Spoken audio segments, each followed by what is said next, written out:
Sometimes we're going for courses when we should go for mentorship. Yeah. And other times we're going for mentorship when actually all you need is the course. You do the yeah. course and you're ready to go. Yeah. But the problem is, again, some of us are just collectors of information. Our parents, they were collectors of certificates. Yeah. Degrees, masters, they've got it all. Do you understand? Still getting paid 30k a year. Now we are collectors of information. We go on Udemy, we'll go on all of these things, just collect all this information. You're still doing admin assistant. If you want change, be prepared to do double time. 9 to 5, you're going to work at your job. 5 to 9, you're going to work at your dream.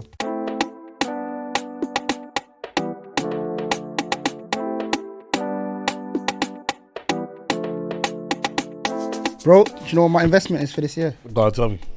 I'm investing in hats, fam. Hats? I swear to you, bro. Do you know what it is, yeah? I don't have enough time to get a trim in comparison to how quickly my trim is running out, bro. I hear you. Nowadays, when I get a trim, 10 days. Yeah, but even then, the price of trims right now, Exactly that. it's not a £10, £15 thing. How much are you paying?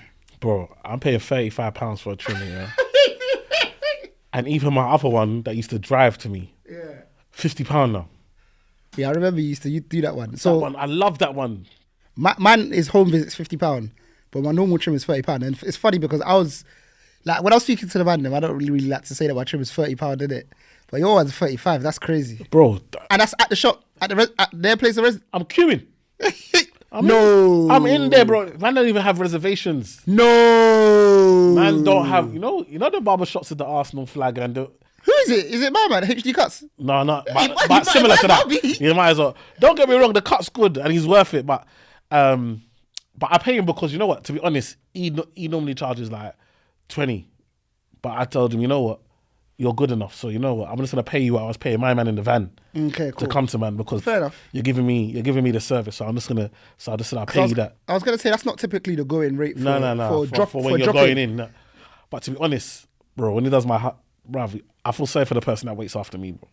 When he cuts my hair, 1 hour. Swear. Why? Bro, I've fallen asleep, woke up, he's still going. Why does he take so long with yours though? You know why? Because he said to himself, my trim is going to be on TV. Okay. So he didn't, when he started cutting, he didn't know that I did the Yeah. So I think he was watching TV and He couldn't believe it. he couldn't believe it on watching BBC News, and he saw me on the thing and said, that's my trim. From then, he takes precision. You got to manage expectations though. You got to say, bro, I may not be on TV in these next 10 days. You know how hard it is. But he loves it. He obviously watches all the videos on social media, so he sees it. But it's like one of them things where I feel like you said, with the way the trims are, that's what I told you. My wife, I had to get her to start cutting, man. So as much as I pay that, if I just don't have time to go there, maybe to just give her a one level and a shape up and I'm good. It makes sense, bro, because that the price of the trims is one thing, yeah. But bro, when I was younger and I let my hair grow out, I'll get like at worst, it's looking like a little MJ thing. Do you get what I'm trying to say? Bro, now it's bad, bro. Like after 10 days, the greys start coming out. The greys start coming out, bro. It's crazy. So I'm just gonna start buying bare hats, bro. But what about the hairline? Does it affect the hairline? Because I know a lot of my brethren when they were younger that they was at school and that a lot of the men that used to wear caps and that now swear down, they're bald and that. I didn't know that, you know. Yeah. Maybe because obviously where the thing stops can lead to receding. Do you know what I mean? My hairline's been alright so far. Like I got one corner that's I got one, but once again, you can't see it when I get a trim. Yeah. This is why the trim's important, isn't it? Yeah. Do you get what I'm trying to say? But yeah, man, if worst comes to worst, I always say, bro, I'll go Turkey, get the Andros Townsend joint, bro.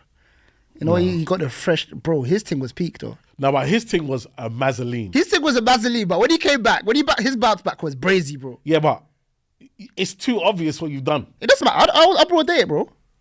Yeah. I brought it, bro. Yeah, I bro. You know what? From the women are doing whatever and it's equal rights. Man, them shouldn't even feel no way. Bro, hair, you can't even help that thing, though. Do you get what I'm trying to say? We're talking about genetics, bro. We're talking about a man is bald, bro. Like, do you get what I'm trying to say? There's that you can't go and, do you get what I'm trying to say? So no facts. No, it's making me laugh because I'm thinking about it. I'm just like, you know what? It's so true. What can you do? All the man them that do it broad day as well. I remember, man. Have you ever seen someone who's gone through the process? No. So one time I was at work here and a guy that sat next to me went and done it in it, but he didn't say what he'd done in it. All I know is that he wasn't in work for a week. When he come back on a Monday, I tell no, like it looked like he'd been in a car crash. Because it kind of looks like some kind of skin graft at first. and like almost like a little bit like of like your head got burnt or something. Then gradually hair started coming back. But I kid you not, he's an Asian brother, but his hair was peak when it came back, bro. Back to he was like a spring chicken, bro. No 18 way. years old, bro. You know what? But to be honest, when I look at most of my brethren right now, most of them are bald. Most of them are bald. I hear Like it. the thing failed them. Like life was just hard. Bro, I hear it. The bald thing's not even that bad. If you got full beard, Yeah, if you got beard, the bald thing's not that it's bad. all right. Yeah. To be fair, yeah, most of them, to be honest, they all got a beard. They all Being got a bald beard. and got no facial hair is brazy, That's bro. crazy. Like an egg. Nah, you know what? Love yourself though. Innit? Let me stop you here. Fast. You gotta own it, bro. You gotta own it, bro. You gotta own You gotta you. own it. Make You it gotta your own brand. You gotta own it. Trust me. Because someone did that with a bald head and the beard thing initially, innit?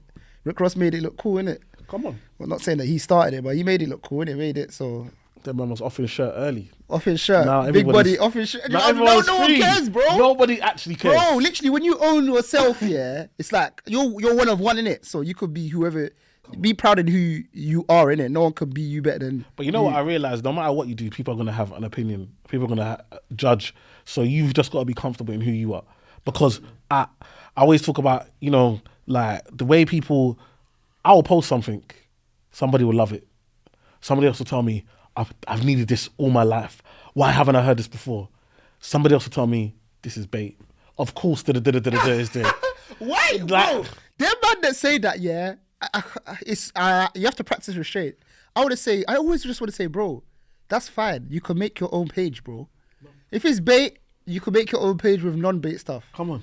Don't mind what I'm doing here. And it's almost like they post it because you're getting traction. It's kind of like they can't believe that post is getting traction. So I'm gonna comment, this is bait. Shouldn't everyone know this? Or No. People always like, oh, it's so obvious. Like, save money, invest it, then it will grow. that's not obvious though. Like, what do you need it? I'm like, are you okay? That's not obvious though. That's not obvious to the everyday person. If it was obvious, everybody would be doing it. Honestly. So it's one of them things that sometimes I just feel like, okay, you just like, it's okay to scroll past, right? Yeah, but yeah. you feel the need, and sometimes, like you said, this restraint. I feel like, should I reply? I don't even reply. Do you know what I mean? I don't even bother replying. Yeah, a lot of the time I don't reply, but the other day I was in my bag, bro. Antoinette and I put out some content, and it was just a simple content about how much you need to earn to buy like a 275k house, and everyone, bare different comments. One app was like, people always talk about how much the bank will borrow you. These times, if you haven't even lived in the UK for 2 years, they're not going to lend to you anyway. So that's why I hate this kind of content. Or something like that, innit? I was like, bros, most of my audience have lived in the UK for longer than 2 years. Thank you for watching, though. No, but you know what? I hate when people just say, look, what happens if you weren't born in the country or whatever? How does it apply? Just have that, and then you would even do a video to say, for those people that are... Exactly that. So that's so funny. In the comments, I said to him, literally, bro, all you had to do was ask. That's what I said to him. And he even came back, he said, my bro, so you're... What did he say? He said something like, so you responded to me diplomatically. I see you. I think I saw that diplomatically. Actually, so funny. Yeah, so funny. So I helped him out and whatnot in it. But yeah, too funny. But yeah, it just goes to show that like, whatever you do, like you could be doing something that's helping 90% of people, but the 10% are still going to say something, innit? But you know what? Sometimes, you see me, when I get the comments here, I'll look, do you follow me? If you follow me, I say, you know what? It's calm. Because you know what? You follow man, you like man's content. If you disagree with this one, I'm okay with that. I can say, no, you know what? I said this because of this. You don't like, I'm cool with that. If you don't follow me and you, bruv, I just blank it. And a lot of the time, it's those are the people that are just adopting just standard British culture about moaning about everything. Bro. Don't follow man. They don't follow you, and they're just on everyone's comments, just talking. No profile picture. Fuming all day. Come on, just vexed. Fuming all day. And it's just like, and you know what? The way people talk like it's so easy. But also what upsets me sometimes is the opposite as well with actual content creators that make things look easy. Certain man will be like, yo, all you have to do is this, and you become a millionaire. behave yourself. Behavior, because Yeah. it's a process. It's You a see what I'm process. saying? Everything's a process. It's a process. It's not even if you make it quick, you can lose it quick. It's a process to get there. And most of us are not gonna make it quick. You're gonna have to make a lot of mistakes. You're gonna have to learn along the way, and it's gonna develop and grow. All of this, like, oh yeah, if you do this, you can start making X amount a month. Bro, you're talking about what man can make a month. Man has never made it in a year. Exactly that. Exactly. Never made it in a year. And all of a sudden, man are ready to sign up to course to make money that they've never made in a year in a month. It's never even been projected. Don't call me. And you know what I hate, bro? This is the thing that happens to me every day, because people must think I'm Inspector Gadget or something. Every day I did this investment. I don't think it, can you help me? Oh, I paid for this course. Tidying someone else's mess. They want me to come. Why? When you were going, before you press pay, why didn't you say, Eman, what's your thoughts on this? How do you think about this? Do you know this person? Do you know this? Bruv, you know, after they flopped, I see you're connected to this person. Oh my gosh. Can you please? Now they want to make it seem like you co-signed it. Bruv, it's nothing to do with me. It's nothing to do with me. Like, I've seen you in a picture, so I know you guys know each other. Bruv, you went on your own 2 feet. Do you understand what I'm trying to say? If you wanted to see a picture, you could have come and asked me beforehand. Do you know what I mean? And it's one of those things where I've had it where people have paid for courses with man's real friends. And now you want to come and tell me, can I ask them to give you your money back? Yeah. Bro, I'll just block you. Don't. That's a funny one, yeah, because on the topic of courses, yeah, I was speaking to a couple of my brethren in it. So in a group chat, a couple of us are UK, a couple of us are US in it. And my brethren in the US does really, really well. Yeah. And he'll tell you straight, I've paid for like 10 to 12 courses in my lifetime. Yeah, of course. Bands. Yeah. Nearly up to 100 bags. Yeah. I keep upskilling in it. Yeah. And then I've also spoken to one of my other friends that works in tech sales, and he was like, he worked in tech sales in the US and then he worked in the UK. And he said, you see in the States, they want you to sell to them. They're like, yeah, sell to me. Yeah. Hard sell to me. That's when I'm going to buy your product. However, in the UK, you got to like, act like you're not looking. Yeah. Oh, You know, is that? You're very clever. I see what you did there. Yeah. They want you to like backdoor it or like, you can buy it if you want. Basically, innit? So I was saying to my brethren that, is this the thing, yeah, that like, I almost feel like the way that the UK is set up is that it's not really set up to be aspirational as such. You're not really meant to kind of aim for more than what the standard job offers or the standard it's not even created for you to even want to aspire for more. And that's why people are so skeptical when it's kind of like, you can learn this to learn this. However, the difference is with the US is that their whole identity is built on the American dream. Facts. And the American dream is wealth. The American Wealth, dream is is money, freedom. is freedom. It's freedom. It's So the ability every to, day they're banging on that door, bro. and that's why courses work out there. Yeah. Not only do they take them, but you got an audience. Like, remember, I'm a financial advisor, bro. I meet very wealthy people. Ask them. They still see themselves working class. They don't tell anyone how much money they're earning. They play down how much they earn. And even when they earn mad, they play it down because it's almost like in this country, if you're successful, how dare you be successful when there are people that can't afford to feed their family? Yeah. Bruv, in America, are you crazy? Bro, I remember watching the David Beckham documentary, innit? And it was just a stark difference. This one thing, it's not even a big thing, but it stuck out to me, innit? They was like, so how much did it cost for you to get David Beckham onto MLS? They was like, smiling, full face, like, we paid a lot of money. We paid him a lot. Like, they don't care, bro. In the UK, they would have been like, oh, yeah, it's undisclosed fee. Yeah, but the thing is, they paid a lot. And look at they've made a lot. Yeah. Look at MLS now. Yeah, it's because of investment. They're messy Investment. here. You've gone from taking the risk of we're getting David Beckham. Not only are we getting David Beckham, we're giving him a guarantee that he can have his own team as well. We really put on a line to grow this league.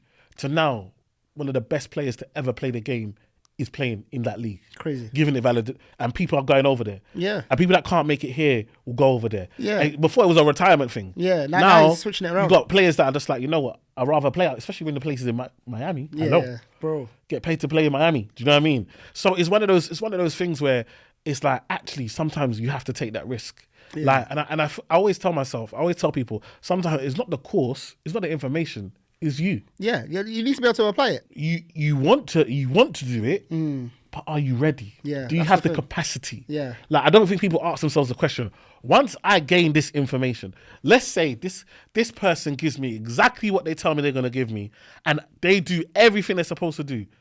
Am I ready in a position to apply the knowledge that I've got? This is it. 9 times out of 10, the answer is no. So you should have never done that course. You should have never, you know what? Sometimes you're doing courses when really what you need is mentorship. Yeah. Big difference. Yeah, big difference. Like, when you do a course, you're doing a course saying, I'm ready to go. I just need to learn these key the skills. fundamentals. Yeah. And then I can go and do it. Yeah. When you've got mentorship, you're not ready. So actually, along the way, I need to stop and say, what do you think I need to do next? Yeah. Oh, how do I do this? Someone's going to hold me accountable. Hold you accountable and help you and give you their network. Yeah. And give you their friends, because you haven't had the time to do that. Someone's going to come to you and say, have you done this bit yet? Come on. Have you done that? What we spoke about last week, have you applied that yet? Oh, I'm really struggling. Oh yeah, we all go through that part. Now you think, everybody goes through it. Oh. You don't get that from the course, really. The course will tell you this is hard, but you don't get it when you're live in it to have someone support you. Sometimes we're going for courses when we should go for mentorship. And other times we're going for mentorship when actually all you need is the course. The course, basically. You do the course and you're ready to go. Yeah. But the problem is, again, some of us are just collectors of information. Yeah, that's the other thing Like as well. our parents, they were collectors of certificates. Yeah. Degrees, masters, they've got it all. Do you understand? Still getting paid 30k a year. Do you understand what I'm trying to say? So now we are collectors of information. We go on Udemy, we'll go on all of these things, just collect all this information. You're still doing it. No application. You're still doing admin assistant. What do you think it is, though? You think it's rolling the dice? You think it's risk? I think Taking a plunge? a lot of it is taking a plunge. Yeah, the culture, but it's the culture in the UK once again, isn't it? It's like, how many people do take the plunge? Bro, if you tell people at work, yeah, that you're bro, in the corporate world, if you tell someone you're leaving work to become a property entrepreneur, or you're leaving work to focus on your coaching, your singing coaching business, you might as well have told them you're going to be a Jehovah's Witness, bro. You think you're in a cult, bro? You're gone. They'll be looking at you thinking, bro, this person, like, you're right, You're like, lost. You're lost. You got a job here with like. Bruv, you know what? And that's the maddest part. Like, bro, I always talk, like, when I left, because sometimes, again, things happen bad, but actually that experience, I remember I went to work for this brother. He's dyslexic, can't spell, can't really read, running these companies. He's buying all these companies. And I'm thinking to myself, bro, it's all a front. It's all about how you present yourself and then who you surround yourself with. So my man will just go and get a Ferrari. No, he got a Lambo. So he got a Lambo. Man got a Lambo. Go to the meetings now to meet these people. You're coming out in your Lambo. Man taking you serious. Yeah, facts. Bro, man don't really know what he's doing. Man's Googled. Yeah. He's Googled. For example, he Googled that he can buy law firms, even though he's not got no law degree. And then just started buying law firms. Crazy. Wild. Yeah. Do you see what I'm saying? Yeah. But people believe it because you're coming there, you got a suit on, you just got out your Lamborghini, you got offices in central London. A big part of the world is packaging, though. It's all packaging. It's packaging, bro. So I said to myself, why am I here being a cog in a system where at the end of the day, the second they want, they will give me my notice and my job is online. Yeah. When I can go and make something for myself. And I'm not saying everybody should come and be an entrepreneur. Yeah. But I just knew, I hated, you know what I hated? I hated my boss. I felt like, you're trying to look down on me. Do you know what I mean? And maybe that's some trauma because I come from the council estate and the hood and always feel like I always have to prove myself. Yeah. But the reality is that I've got to a position now where I give my financial reviews in a hoodie. I go to corporates that book me to talk finance. Everybody in the audience is wearing a suit. Everybody in the building is wearing a suit. Even securities, everybody's wearing a suit. I'm here in a hoodie, jeans and trainers. Yeah. And I'm the expert. Yeah. Facts. And I've flipped on his head where now people are like, right, no, it doesn't. You're like, your appearance doesn't mean how good you are at your job. Do you know what I mean? Yeah. And I do what I love and what I enjoy, and I get paid for it. Yeah. And I look at it and I say to myself, why did I ever stay there uncomfortable. Security. Yeah. But it's a full sense of security because a man full can sense of sack man anytime. Absolutely. And I know you said that not everybody has to be an entrepreneur, but this goes for like people that are working as well. Because I remember there was a full sense of security when it comes to being employed and contracting. Yeah. People that are contracting are making 1.5 times, 2 times what the same person that's employed is making. And they will try and make you think that there's no security in a contract. Now, don't get me wrong, contracts can end and there will be few people that have ended contracts where it ended where they weren't ready for it to end. But the majority of people blam contracts like an employed job, bro. Yeah, but if you really deep the contract thing, I got clients that what they will make, think about it, if you're earning 2 times what somebody in 6 months, you've made what they've made in a year. Yeah, so you could take 6 months off. You could take 6 months off. Looking for a new contract.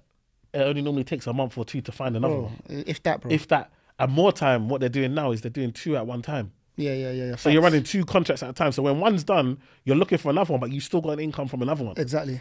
And so then I've got people who have then created a business out of it, where they create a company and then they hire people, they get the contracts in, and then they hire other people. And let's say the day rate is 500. They're paying man 250. Yeah. 200 To do work. to do it, and they're getting 300 a day From nothing, basically. from doing nothing. Yeah. Just from having the connections of the contract. Yeah. Do you understand? Yeah. And you're thinking, I remember when I was a cashier, bro. Bruv, when I was a cashier, you know how hard man worked as a cashier? I can imagine. And I remember I was in Soho, on the business till. You have to understand, when Soho business till, the type of money, bro, man will come in from Chinatown, man will count $1 million. Man will bring you $1 million in cash. Crazy. And you'll count it by, you're counting, you put on your scales, you weigh it. Your till needs to balance at the end of the day. Bro, the camera, with the red light on the camera will be beaming down on you. Bro, imagine you balance your till and 3-4 million you've counted in a day. 3-4 million. You're so busy that even your lunch break now, you've only taken 20 minutes because the queue's too mad. Yeah. You've only taken 20 minutes. Plus you still got leads. You still passed on credit cards and upgrade account and all of this to the, whilst trying to balance your do you know how hard man works? It's crazy. Bro, these men are giving man 18K. Yeah. I remember them times. 16 to 18. Bro, I tell you, 18 was even good. 18 was even, and I never worked that hard since, bro. Yeah, it's crazy, isn't it? A man can make 18 in a month. No boast. It's not a boast thing. It's just facts. Yeah. Man has had months. Man's made more than 18K in a month. Yeah. A man used to kill myself. And if your till don't balance, now they want to call you into a meeting. Do you know how much money you've counted? Honestly, it's crazy. I guess it's just food for thought, innit? That like, sometimes like just following your passion, or I don't know what it is, but if you think outside the box, there's other things you could do. Because I did similar. I was a personal banker, but I know that cashier is a lot more intense, innit? So intense, bro. And then you're rushing to eat lunch because I remember you got to take your lunch break because everyone's coming in at lunch them times. Not like now. Everyone's got online banking. Online banking was a fair thing. No one even used online banking. Even us that worked at the bank, we didn't use online banking. We didn't trust it. So them times, you've got to take your lunch break at 10:30, 11 o'clock. Before it gets heated. Because at lunchtime, the place is packed. Do you understand? It's packed. So you either go before or you're now taking your lunch break at 2, 3. Bro, it's nuts. Have you heard what the branches are doing now? What are they doing? The banking thing has gone weird now, bro. So apparently they close at 1 or 2, and then from 2 till 5, they hit the phones, inbound calls, customer service. It's mad. I swear to you. No, I know someone that works in the bank and he's telling me that, 2 days a week, he just works from home and just calls. So, like, a lot of these call centers that they just said, let's just use our staff. Yeah. Because they're not doing anything during the day. No one else is coming to the bank. They're not coming into the bank. I ain't going to the bank. Do you know what it is? Amazon, I tell you, look, Amazon ruined everything, bro. Amazon ruined it so that I'm not waiting for nothing. I'm not waiting for an appointment in 2 weeks' time and then physically going into the bank when everything can come into my house. The pandemic ruined it as well. We found a way to not leave our crib. Come on. So I'm not leaving for much, bro. That's why it sounds mad, bro. I don't even like going GP no more, bro. Like if something's not working properly with my body, I'll try to wait it out. But even GP, before GP, you go in the morning, you sit down, and you know you're gonna see someone. Now you got a call. Somebody's got to give you an assessment to tell you whether they think, and then they'll say, we'll give you a phone call. If not, they tell you, go to A&E. It's like, everything is just, it doesn't work. Bro, it's broken. Yeah, Yeah, inefficiencies. but it's costing me more Yeah. for less service. Yeah. It's not making sense. It's not making sense at all. So it's one of them things where you look at it and you say to yourself, what if you don't know your purpose of waking up, what are you like? I understand why people have mental health issues. Do you understand? Yeah, facts. Because it feels like the system is so against your joy and your prosperity that if you don't love yourself or know why you're doing what you're doing and you don't do what you enjoy, all of a sudden you could easily get in your head and just feel like, why am I waking up every morning? Yeah, facts. So what would be your 3 tips for someone that is feeling that way, basically? They're feeling that, do you know what? I'm just a hamster on a hamster wheel right now. Like, I don't know where I'm going. I need change. The first thing I had to do was appreciate my job. Okay. I always tell people this, the first thing I had to do was appreciate my job.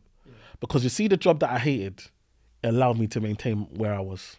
Okay. Yeah, because sometimes you get so into it. I don't like my job, but your job is paying for your car, paying for your yard, paying for your holidays. It's allowing you to do the things that you do enjoy. Yeah. So actually, we got to appreciate the fact that I've got a job, and a lot of people haven't got that. So respect my job. Do you know what I mean? And then from there, say, actually, now that I've got a job and it's allowing me to make this money, I can now take a risk. I can try something. What do I enjoy doing? Who do I enjoy? What are the things I enjoy that I actually feel like I like? What are the skills I think come naturally to me? What are the things that I feel like won't be draining? Now you can take a course in the evening. You can, like you said, you can go on a course. You can get mentorship. Remember, your job also might mean if you want to start going into property because you've got a job, now you can get a mortgage. Absolutely. Do you know what I mean? Because you've got a job, you've got a network. One of the things I miss most about employment was that there was just a group of people that I could talk to about things, and we used to go play five-a-side, and there's a network there, and people miss it. Like, you go to work, you talk to the same 2 people and go home. Yeah.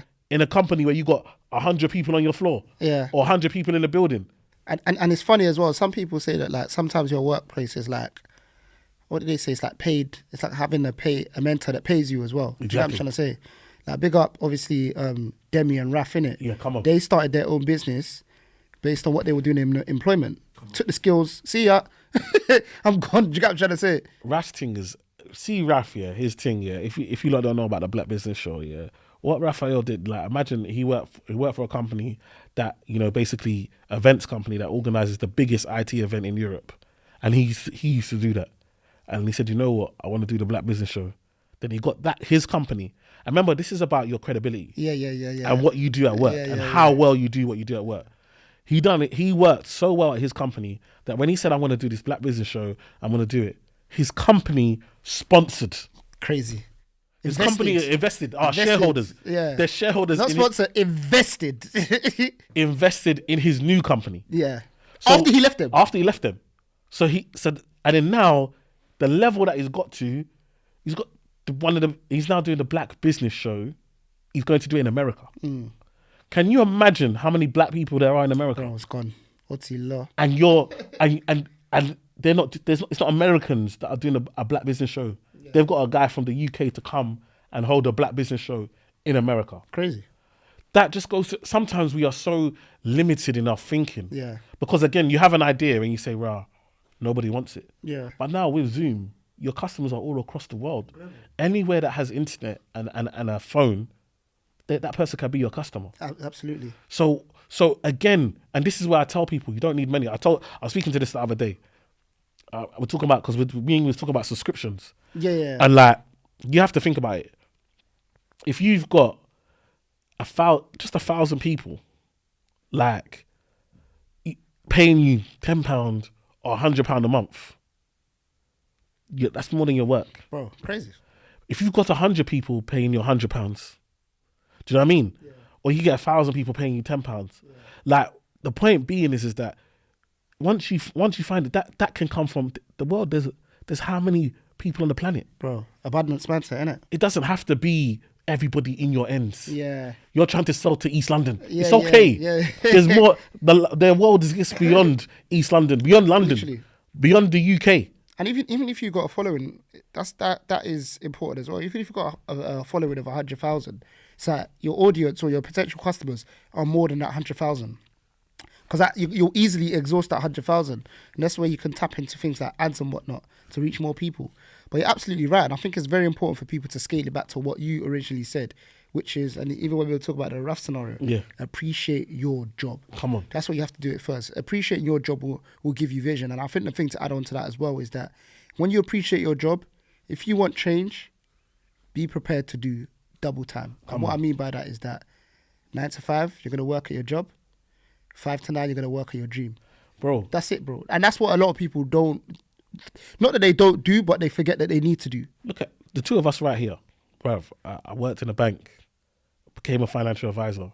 Today I'm a financial advisor to the country. Bro, you was buying property. You was buying property, done the bank thing, done the estate agent thing. Now you help people buy property all across.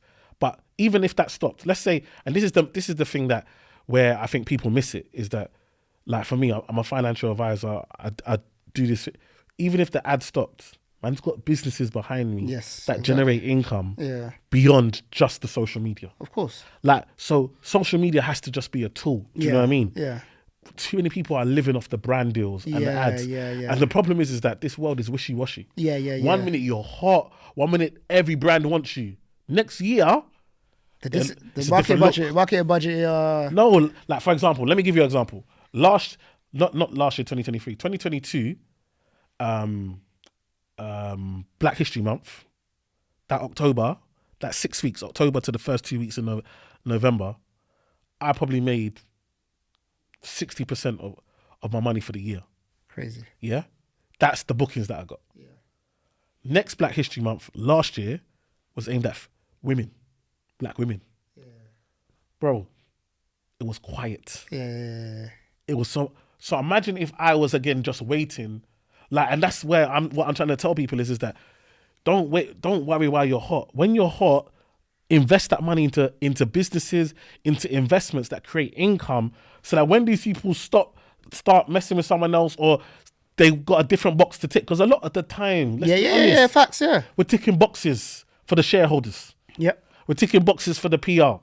For corporate social responsibility. And come on. You've got, literally, to get the investment you want to get in the company, you got to tick certain boxes. We got to know this. So if I know this, I've got to know that while I'm hot, it's not for me to blow this. I think this is the way it's always got to be. I've got to start to invest in myself, invest in income streams, invest in what are the things that are in my control. Yeah. Because I can't wake up every day hoping that an email comes through a new company I want to work with. I'm telling you mad, bro. I'm telling you mad. So yeah, man, absolutely, man. But I think we dropped some gems for the people, man. That was really for the people that are in workplace or in a business and they just were thinking, like, what can I do next? What room do I have to expand?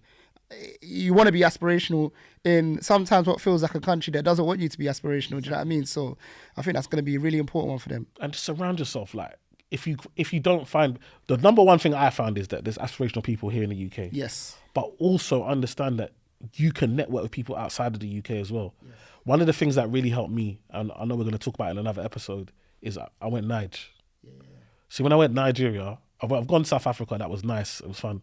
When I've gone to Nigeria, I've realised I'm wasting time. Yeah. Them men are hustling. Hustling properly. No, the work ethic. Yeah, it's crazy. When you're surrounded by that, you come back with a new energy. Yeah. Sometimes, like, even going on holiday, like you did. I know you've gone on holiday for a long time, by the way. I've been waiting for you to come back. You were on holiday for a while. Man was really holidaying. But at the same time, I know you've done business. Yeah, I know you've looked at opportunities. Definitely. I know you've come back with a mindset of, listen, I've got to turn these pounds into XYZ. Yeah. Because a lot of the time, we're so busy here in the UK, you think land and property and business opportunities only exist in the UK. Yeah, they don't. But when you realise the power of your pound and you can take it to an economy where there's opportunity, less regulation, less hurdles. Less red tape. You know, here, bruv, before you do anything, there's 100 men that say, oh, I used to own this or this name or that. Yeah, you've got to have this. You've got to show me this. How long have you done? Bruv, you go there. You are your own bank. Bro, you know the one guy will sort out everything. They say, don't worry about that. You start showing the papers. But it says here that, like, he says, put it down. He's like, put it down. I told you it's fine. It's fine. It's done. Do you understand what I'm saying? Yeah. So sometimes one thing, what I'm telling people is have your savings account, have a pot. Like, have a pot, put some money in, £50, £20, Like, maybe don't buy that train, just put that money in that pot. By the end of the year, use that money, go travel somewhere new. Yeah. Travel somewhere, see a new culture, see a new land, see a new way of living. Yeah, Do you know what I mean? And then come back. And I promise you, the way you see when I've come back, Man's blown, bro. when I was looking at the UK, I was like, oh, I can do this, I can do that. Because I'm going to there, these men haven't even got common electricity. Yeah, and they're making stuff work. And they're making money. Yeah. Common electricity, common Wi-Fi. Like, these men haven't got petrol. Uber, we couldn't get Uber. Petrol prices were so high, there was no Ubers. They said, listen, it's costing us too much. Crazy. Common things that we have every day around us. These men are still making a way to get around, still making a way. Bruv, I saw a man with a photocopier in the back of his car, driving around, photocopying stuff for people. It's crazy. The ingenuity. Bro, it's crazy. And we're here making excuses Yeah. when we've got all the basic necessities that we need. All the basic, bro. Come on. I hope that, like you said, I hope someone just takes that and just says, you know what, let me change my situation. Yeah, man, facts. Well, guys, that's been the Bread and Butter podcast. Make sure you like, follow, comment, subscribe. We'll see you on the next one. Peace.